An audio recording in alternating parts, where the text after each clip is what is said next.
Well, all right, everybody. We are back with TEW 9, the War of Immortals save here with the WWF Superstars episode.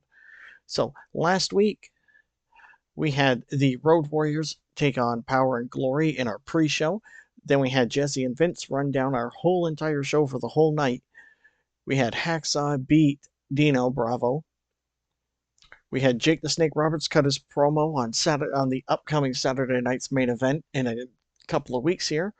We had Big Boss Man beat Lex Luger. We had Jimmy Hart in Honky Tonk Man lay out a warning to Duggan, like, Duggan, you're not ready for this WWFC television championship. We had Money Inc. defeat the Bushwhackers. We had Mr. Perfect lay out a warning to Lex Luger about sticking his nose in his business. Then we had a tremendous Intercontinental Championship title retention by Mr. Perfect.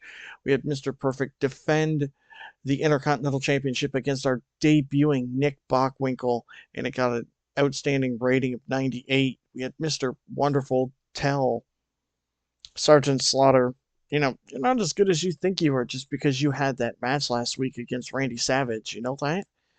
We had the Natural Disasters defeat the Nasty Boys. Then we had the Nasty Boys turn face after losing, saying, Jimmy, you've been leaving us in the dust now that you're the manager of the television champion. Then in our main event, we had the Warrior and Jake Roberts defeat Macho King Randy Savage and the Ravishing One Rick Rude. Overall, that was an 83. So, that's not too bad of a show. Um, so we will kick in to booting up this show. So I am going to book the show and I will be right back. Well, all right, everybody, we are back. The card is booked. So let's jump in and let's get everything underway here. In a pre-show bout that had subpar wrestling and non-existent crowd heat, Power and Glory defeated the Powers of Pain in 9:37 when Paul Roma pinned the Warlord with the Powerplex. The crowd is expectant and simmering. The wrestling rating is a 53. The crowd rating is a 33. The segment got a 59. Hercules had a 55. Paul Roma had a 59. Barbarian had a 53. And the Warlord had a 45. Paul Roma and Hercules got a tag team specialist bonus. The Warlord and Barbarian have great chemistry when teaming together. And the commentary quality lifted the match. The color commentary gave the match a boost. And Slick did good work at ringside. So let's head off to Vince and Jesse opening up the show for us. And it got a 79. That's not too bad. The crowd buzzes with excitement as the camera pans to Vince and Jesse at the commentary table, wearing his classic blazer and his tie, looking eccentric as always, while Ventura leans back confidently in his flamboyant feathered boa and his glasses. Welcome, everyone, to another electric edition of WWFC Superstars tonight. We are bringing you action-packed lineup that is sure to leave everyone talking. That's right, McMahon. Tonight we've got matches that are so big I had to double-check the card myself tonight to believe it, and you better believe the body is ready to call it like it is. Well, Jesse, let's get right into it. In our main event, well, actually, that's not the main event. Colossal 8-man tag team match. The Rougeaus teaming with Money Inc. to take on the powerhouse combination of the Legion of Doom and the Natural Disasters. Talk about chaos in the ring. Chaos, McMahon. This is going to be a war. The Rougeaus and Money Inc. are masters of strategy. But how do you plan for the raw power of the Disasters and the speed and aggression of LOD? I can't wait to see who comes out on top. And that's not all. We've got the Macho Man, the Macho King, Randy Savage, stepping into the ring with none other than Hacksaw Jim Duggan. Two of the WWFC's toughest competitors, and Savage is still riding high after his victory at WrestleMania. Yeah, but don't count out Duggan. The guy's got a 2x4 and a lot of fight in him. Savage had better not underestimate him or he might find himself looking up at the lights tonight. Also, tonight we'll hear from Sergeant Slaughter, who has some choice words for Paul Orndorff after what Orndorff said last week. You know, Jesse, things are really heating up between those two. Heating up. Slaughter better cool off, because if he keeps poking Orndorff, Mr. Wonderful is going to make him regret it. Orndorff doesn't take too kindly to being disrespected, McMahon. Plus, the Honky Tonk Man will defend the WWFC Television Championship against Barry Horowitz. The champion has been on quite a roll, but could tonight be the where his luck runs out? Not a chance, McMahon. Honky Tonk Man is one of the dominant champions in WWFC history. Barry Horowitz may be a nice guy, but walking out of the ring with a man who's all about shaking, rattling, and rolling his way to victory. But don't forget, ladies and gentlemen, Jake the Snake Roberts will be in action tonight, taking on Dino Bravo. Jake has his sights set on the WWFC World Heavyweight Championship, but tonight he'll have to focus on getting past Bravo. Jake Roberts might have that killer instinct, but Bravo isn't just going to roll over. This one's going to be a battle of strength versus cunning, and I love it. It's shaping up to be an incredible night of action, folks. Don't go anywhere. WWFC Superstars is just getting started. So the crowd is hot and rising. It advanced all our storylines that we got going on here on Superstars. Jesse Ventura worked the crowd well, using the freedom to improvise to his advantage. Vince McMahon clearly enjoyed having the freedom to go off script. It performed well. The commentary quality lifted it. The angle got the crowd hotter and the show off to a start, and we got a 79. So let's head into our first match, which is the Honky Tonk Man versus Barry Horowitz. Not bad. In a decent match, the Honky Tonk Man defeated Barry Horowitz in 9 minutes and 44 seconds by pinfall with the shake, rattle, and roll. The Honky Tonk Man makes defense number 8 of the WWFC World Television title. The crowd is hot. The wrestling rating was a 56, the crowd rating was a 49, and the segment got a 64. The Honky Tonk Man had an in-ring performance of 59. Barry Horowitz had an in-ring performance of 54. It advanced the Hacksaw Honky Tonk Man storyline. The commentary quality lifted the match. The color commentary gave it a boost, and Jimmy Hart did some good work at ringside.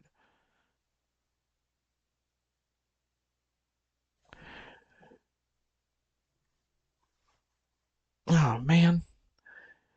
The last week, the entire world witnessed exactly why I am, and I will always be, Mr. Perfect, Nick Bockwinkel, a legend in his own right. Thought he could step into the ring and take this title from me, but just like everyone before him, he learned the hard way. The perfection isn't just a name, it's a lifestyle. I out-wrestled him, outsmarted him, and proved no matter how great you are, you'll never be perfect. And now I stand here, the reigning, defending WWFC Intercontinental Champion. The question everyone's asking is, who's next? Well, at Saturday night's main event on May 18th, it's the so-called total package, Lex Luger. Lex, I don't know who filled your head with the idea that you deserve to stand in the same ring as me, but let me make one thing perfectly clear. There's a difference between muscles and mastery. You've got size, the strength, but what you don't have is this.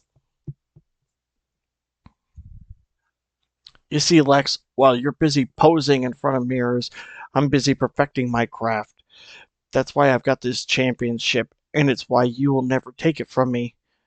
You might be the total package, but I'm the total perfection. And when we meet at Saturday night's main event, I'm going to expose every single flaw in your game. Believe me, Luger, you're stepping into my world, a world where precision and intelligence reign supreme. So, Lex, I hope you're ready, because on May 18th, you're going to learn what every other so-called challenger before you has learned. You can't beat Mr. Perfect, and when I walk out of Saturday night's main event with this championship still on my shoulder, the only thing left for you to do will be to look in the mirror and ask yourself one simple question. Why did I ever think I could beat perfection? So the crowd heat is white hot. The segment got an 82. That advanced the Mr. Perfect Lex Luger storyline. Mr. Perfect improvised well throughout the segment. Gene Okerlund clearly had the freedom to go off script as well. The Mr. Perfect angle idea I tried was a failure. Mr. Perfect benefited from having a hot catchphrase, and this angle got the crowd hotter. So now we head into Mr. Perfect and Rick Rude versus Nick Bockwinkel and Lex Luger. In a good match, Mr. Perfect and Rick Rude defeated Lex Luger and Nick Bockwinkel in 1642 when Rick Rude pinned Lex Luger with the Rude Awakening. The crowd is very hot. The wrestling rating was a 77, the crowd rating was a 77, and the segment got an 86. So Nick Bockwinkel had a 72, Lex Luger had a 74, Rick Rude had a 79, and Mr. Perfect had an 83. It advanced the Lex Luger Mr. Perfect storyline and our Rick Rude Ultimate Warrior storyline. So let's head off to the next segment, which I do think I actually forgot to throw one in. But, I mean, it is what it is. So let's head off to the next segment.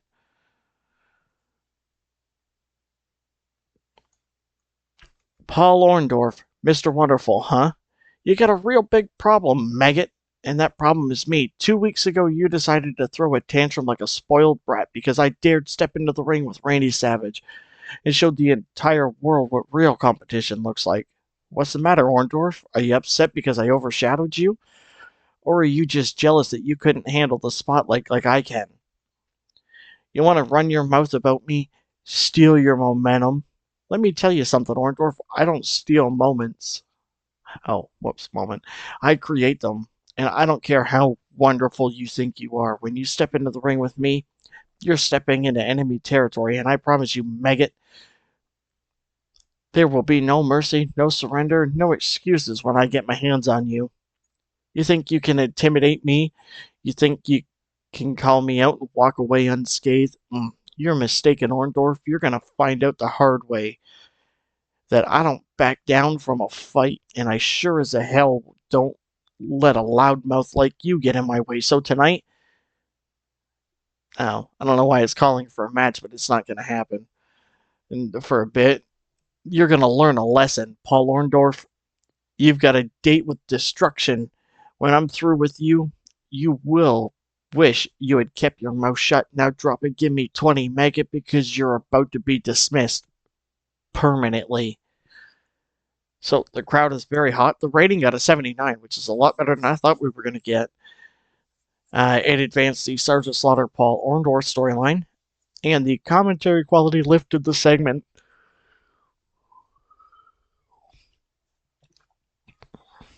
So let's head off to our next match, which is the Nasty Boys versus the Twin Towers. Not bad, not bad. In a decent match, the Nasty Boys defeated the Twin Towers in 11:44 when Jerry Sags pinned Big Boss Man with a trip to Nastyville. Keem was the weak link in the match, struggling to keep up with everybody. The crowd heat is very hot. The wrestling rating was a 63. The crowd rating was a 54. The segment got a 76. Jerry Sags had a 65. Brian Knobbs had a 68. Akeem had a 52. And the Big Boss Man had a 69. Knobbs and Sags showed excellent chemistry teaming together. They also got a tag team bonus. Big Boss Man and Akeem had great chemistry when teaming together. Oh, I forgot to change that. Jesse Ventura and Vince McMahon had pretty good chemistry when calling matches together. The commentary quality lifted the match. Jimmy Hart did good work at ringside. Slick did good work at ringside.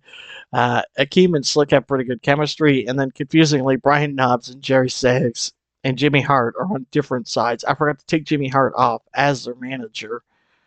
Oh, man. Okay, so let's head into our next promo.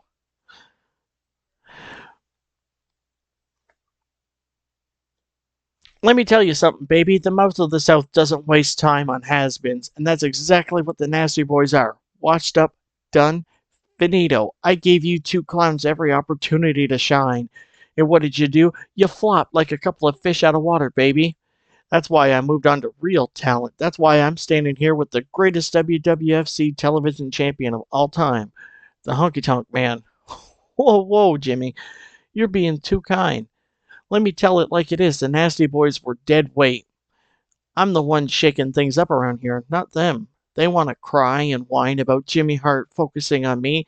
Well, let's face the facts. They couldn't even lace up my blue suede boots.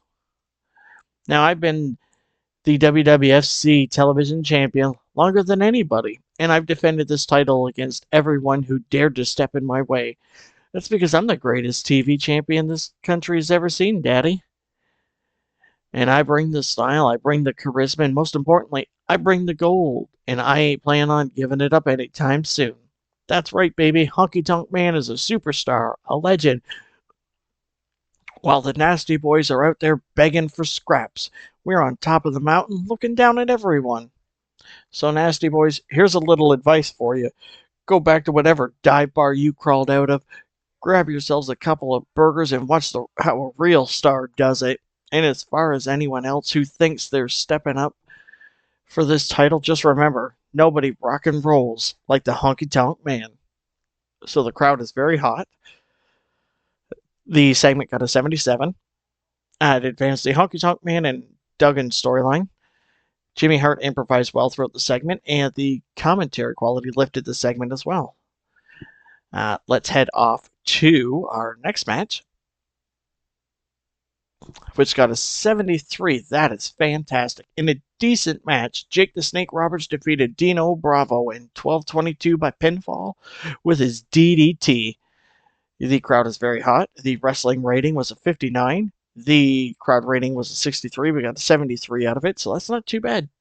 Now, Jake is still going through his Smith fracture, but he had an in-ring performance of 70. Dino Bravo had a 47. The injury took a big toll on him. The commentary quality lifted the match. The color commentary gave the match a boost, and Jimmy Hart did good work at ringside while managing Dino Bravo. So let's head off to our next segment here. Oh, very nice. I've been sitting in the back long enough, waiting for my time, waiting for someone to step up and take me on. But I'm done waiting. I'm not the guy who sits on the sidelines watching everyone have their moment. I'm Ken frickin' Shamrock, and I'm built to fight. Every single week I see guys out there talking big, claiming they're the best, but none of them have the guts to face me. So tonight, I'm not waiting for permission. I'm not waiting for an invitation. I'm going to the ring, and I'm calling somebody out. I don't care who it is. Bring me a tough guy. Bring me a champion. Bring me anyone who thinks they could stand toe-to-toe with the world's most dangerous man. I'm here to prove that I'm not just another name on the roster. I'm the guy you fear when you hear my name. And tonight, I'm going to show everyone why I'm the one you don't want to mess with. So whoever's back there lacing up their boots thinking they've got what it takes, I'll see you in the ring. But be warned, you're stepping in there with me, and you're stepping into a war. Let's see who's man enough to answer my challenge. So the crowd's very hot.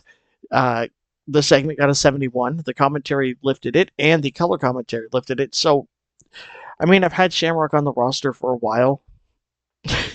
Like a really long time.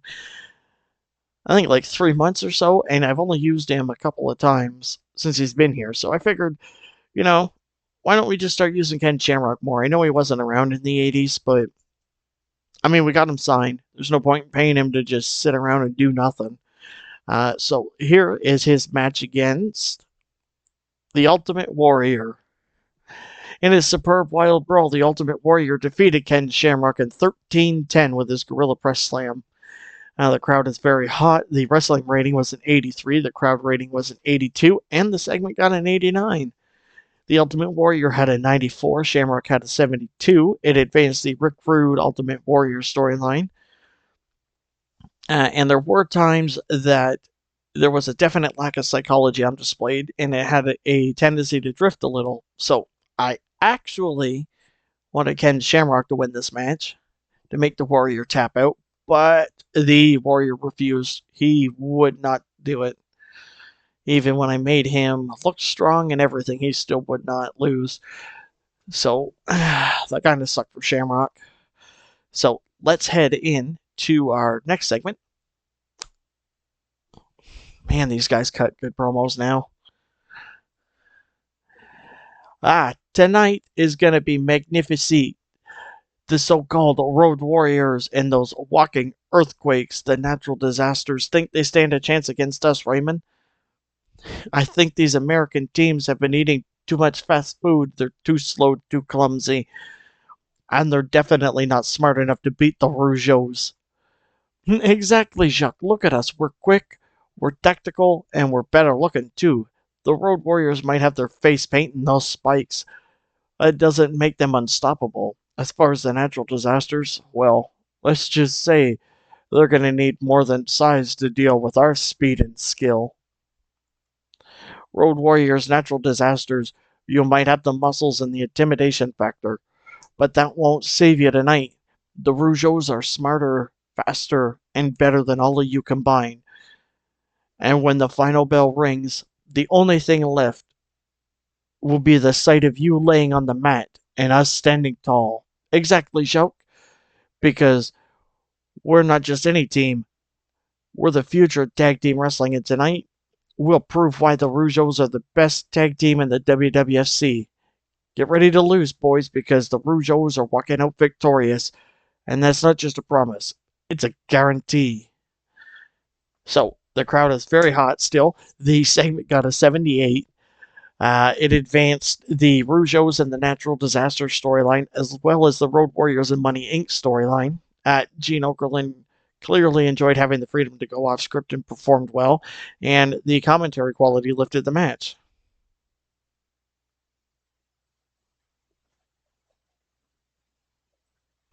So let's head in to the next match.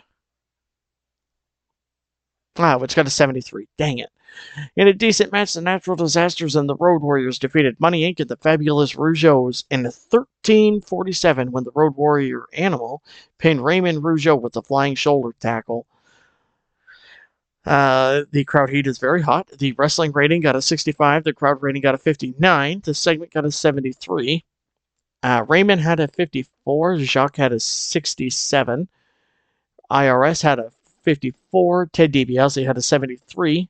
Hawk had a 74. Animal had a 75. And Earthquake and Typhoon both had 62s. So it advanced both storylines. The creative finish, which was a sure bet, failed. The commentary quality lifted the match.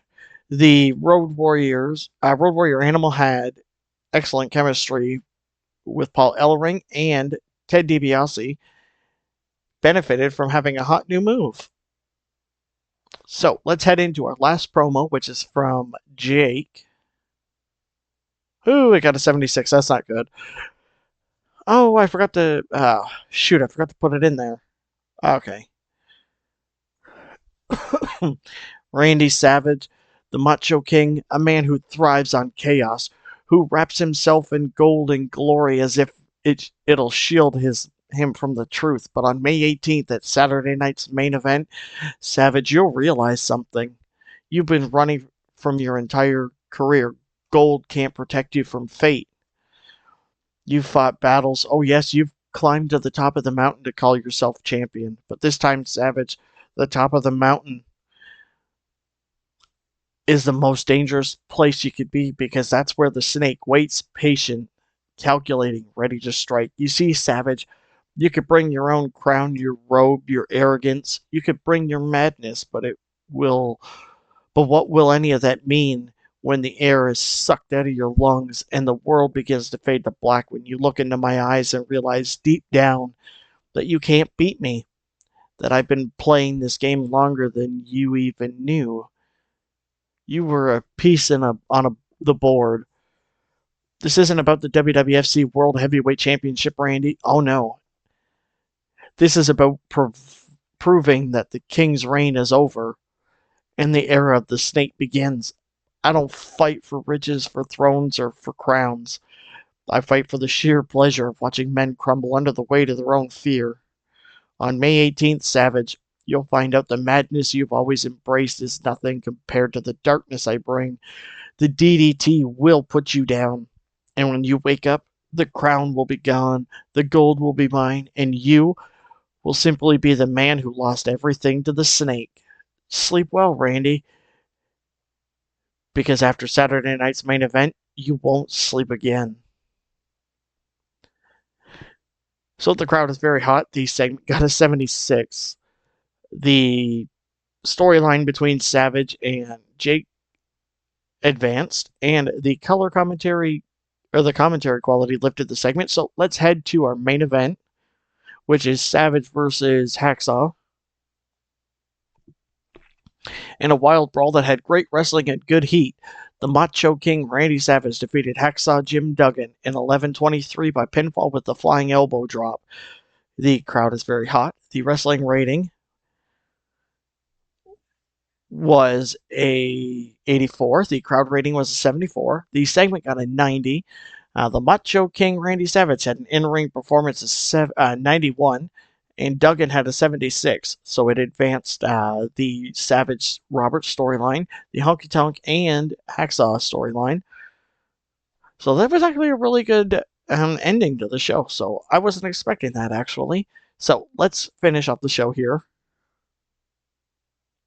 We got an 87, and we increased our popularity in 12 regions. We would have increased in 1 in the US, but we were limited to the number of viewers, and 2 in Canada, but we were restricted. And the show benefited from having quite a wide selection of angles, so that's really good. So let's head off and finish everything here. Check the financial reports. We made $634,030 off of this episode. So let's check our recaps. The Midwest went up 1 to 81. The Southeast went up 1 to 81. Quebec, Ontario, Alberta, Saskatchewan, and Manitoba all went up to 69. So that's really good. So that is everything from this episode. I will see everyone in the next one.